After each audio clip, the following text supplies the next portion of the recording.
வணக்கம். விநாயக பெருமானின் 32 திருவுருவங்களில் விஜய கணபதி 14வது திருவுருவம் ஆவார். இவரை வழிபட்டால் எடுத்த காரியங்களில் வெற்றி கிட்டும் என்பது பக்தர்களின் நம்பிக்கை. 4 கரங்களுடன் செந்நிற மேனியுடன் அருட்காட்சி அளிக்கிறார் விஜய கணபதி. தனது கரங்களில் பாசம், அங்குசம், மாம்பழம் மற்றும் உடைந்த தந்தம் ஆகியவற்றை ஏந்தியுள்ளார். பொதுவாக விநாயகரின் வாகனம் மூஞ்சூறு என்றாலும் சில சித்தரிப்புகளில் அவர் குதிரை மீது அமர்ந்திருப்பார், அதாவது விஜயத்தை குறிக்க. தடைக்கற்களை நீற்றி வெற்றியை, அதாவது விஜயம் அருள்பவர் என்பதால் மாணவர்கள் மற்றும் தொழில் தொடங்குபவர்கள் இவரை முதன்மையாக வழிபடுகின்றனர். இவருக்கென பல ஆலயங்கள் உள்ளன. உள்ளகரம் ஸ்ரீ விஜய கணபதி ஆலயம் நங்கநல்லூர் அருகில் அமைந்துள்ளது. இது காஞ்சி மகா பெரியவாளின் அறிவுரைப்படி அமைக்கப்பட்ட சக்தி வாய்ந்த தலம். மதுரையிலும் இவருக்கு ஒரு கோவில் உள்ளது. அருள்மிகு விஜய கணபதி ஒண்டிப்புதூர், கோயமுத்தூர், தமிழ்நாட்டிலும் எழுந்தருளியுள்ளார். இந்த கோவிலின் தீர்த்தம் நொய்யலாறு, புராண பெயர் காமாட்சிபுரி.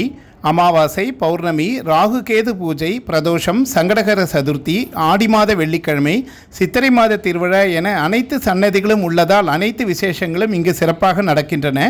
இப்பகுதி மக்கள் எல்லா காலங்களிலும் வெற்றி பெற இங்கு முதலில் வழிபடும் வழக்கம் இன்றும் உள்ளது.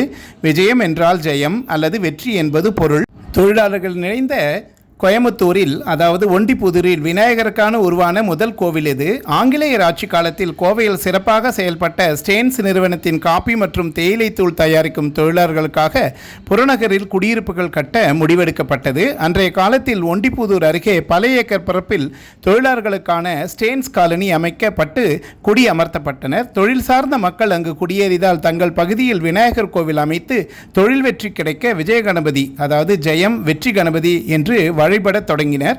பின் காலப்போக்கில் அம்மன் சன்னதி வேண்டும் என்று எண்ணிய அவர்கள் மாரியம்மன் சன்னதி உள்பட ராகு கேது, சந்திர பகவான் உள்ளிட்ட பல சன்னதிகளை உருவாக்கி இன்று பெரிய கோவிலாக உருவெடுத்துள்ளது.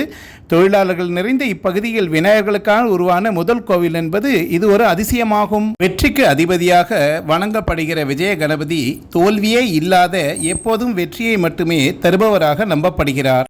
கலை, கல்வி, தொழில் போன்றவற்றில் வெற்றி பெற இவரை வழிபடலாம். ஓம் கன்வர வர்தாய விஜய கணபதியே நம.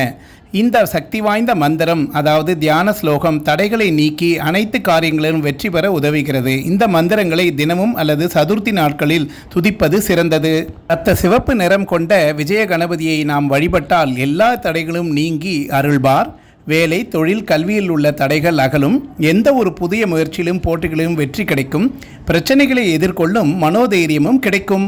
சங்கடகர சதுர்த்தி, விநாயகர் சதுர்த்தி மற்றும் ஒவ்வொரு மாதத்தின் அஸ்தம் நட்சத்திர நாட்களில் சிவந்த மலர்களை கொண்டு அருகம்புல் மலர் சார்த்தி பூஜை செய்வது சிறந்தது. விஜய கணபதிக்கு 4 கைகள் உள்ளன. அவரது பிரதான வலது கையில் அவருக்கு பிடித்தமான தங்க நிறமான மாம்பழத்தை ஏந்தியிருக்கிறார். மற்ற 3 கைகளில் தனது உடைந்த தந்தம், ஒரு பாசக்கயிறு மற்றும் ஒரு யானை அங்குசம் ஆகியவற்றை வைத்திருக்கிறார். கணேசர் இந்த வடிவத்தை காட்டும் சிற்பங்கள் மைசூர் பிராந்தியத்தில் உள்ள சில கோயில்களில் காணலாம். அங்கு கணபதியின் 32 வடிவங்களும் காட்சிக்கு வைக்கப்பட்டுள்ளன.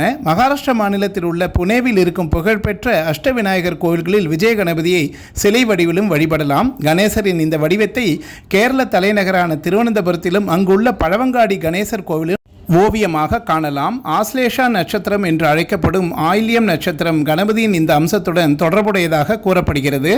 கணபதிக்கான மந்திரத்தை உச்சரித்து அவரை வெற்றியாளரான கணபதி பெருமான் என்று போற்றி அவரது அருமையான வடிவத்தை விவரித்து அவரது கருணையும் ஆசீர்வாதையும் நாம் வேண்டி பெறுவோம். நன்றி, வணக்கம். மீண்டும் சந்திப்போம்.